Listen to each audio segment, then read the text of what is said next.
Welcome to today's episode of the Sharkarm case. My name is Jonah Young, and I will be hosting today's episode. This episode will be a special one with a professional in his field of journalism, Daniel Jonah. We'll be focusing in on the unsolved murders of Jim Smith and Reginald Holmes that happened in April 1935 in Sydney, and how two men escaped charges for these crimes. One of those men was Frederick Wayman, the top gangster in this story. Then we have the middleman Holmes, who worked for Wayman, using his boat-building business as a front to do drug runs for Wayman and his mob. Then we have the drug mules, Brady and Smith, who were partners in crime driving the boats for Holmes, which ultimately meant working for Wayman. We will also talk about the police ignorance and corruption in this case, and help you understand more on how two men escaped prison for the murders of Jim Smith and Reginald Holmes.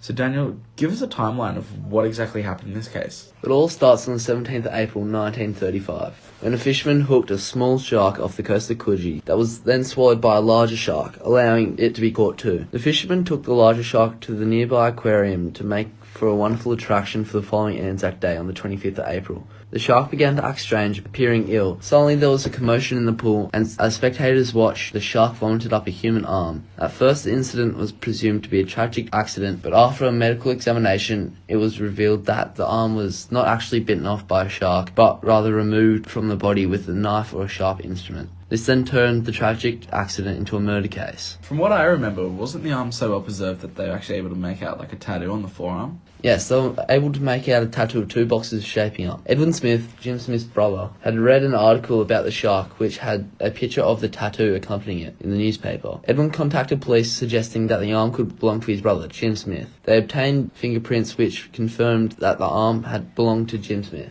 leading them into a murder investigation. They quickly found out that Smith had last been seen drinking with his longtime friend Patrick Brady, who did drug runs with Smith.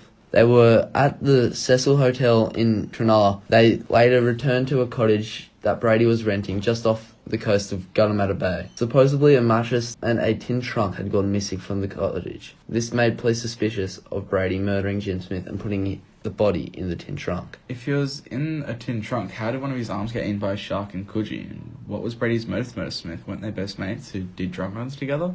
Well, Smith had become a confidential informant for the police to avoid jail time, and Brady wanted to keep his name safe from being exposed, leading Brady to murder Smith. And as to his arm, police received information that Patrick Brady hailed a cab asking to be taken to North Sydney, where the cab was directed to pull up outside of Reginald Holmes' house, where Brady threatened Holmes with Smith's severed arm for €500, which Brady received and left the arm as a threat. Holmes then later drove to Maroubra and tossed the arm into the ocean, where it was eaten by the tiger shark.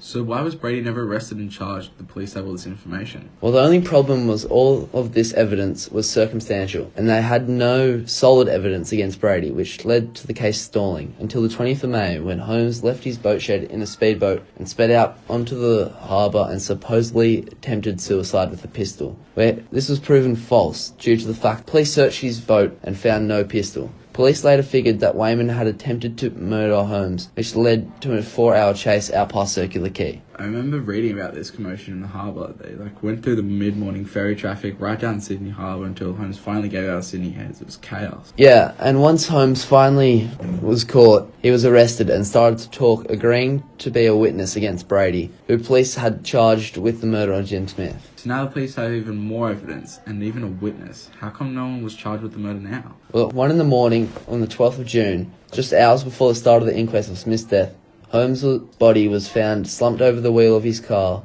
with 3 bullets in his chest, parked on Hickson Road under the Harbour Bridge. With the death of Holmes, the Crown case against Brady for Smith's murder collapsed. The trial was over in less than 2 days, and the judge directed that a verdict of non-guilty shall be reached. Brady was acquitted and walked from court a free man. Wait, so was there any investigation into Holmes' death? How could that happen? Well, I personally think that Wayman caught onto Holmes and hired someone or attempted to murder Holmes himself. And as far as I'm aware, there was zero investigation into Holmes' death, which was a big mishandle by police. Well, he definitely must have had some corrupt police on his payroll then, so he managed to attempt to murder Holmes. I wouldn't put it past Wayman. He was a top gangster of Sydney in the 30s. I believe he definitely had some form of corruption in the police working for him to be able to murder Holmes and help Brady get away with murdering Smith. He wanted to keep his name safe from being exposed by Holmes, which would have led to him being arrested. Seems like a big mishandle and injustice for Smith and Holmes especially,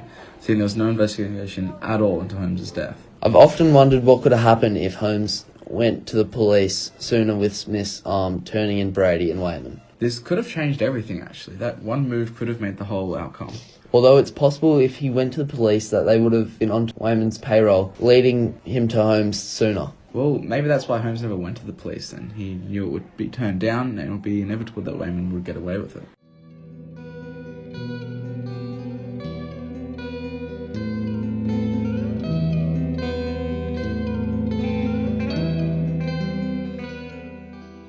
Well, that about wraps up the podcast for today.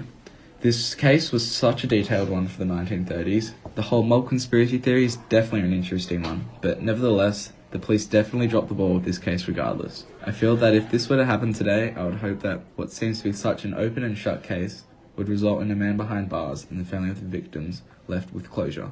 Well, we're almost out of time for today's podcast. Thanks to Daniel for coming in, and we will see you next week with another insight into an unsolved murder case.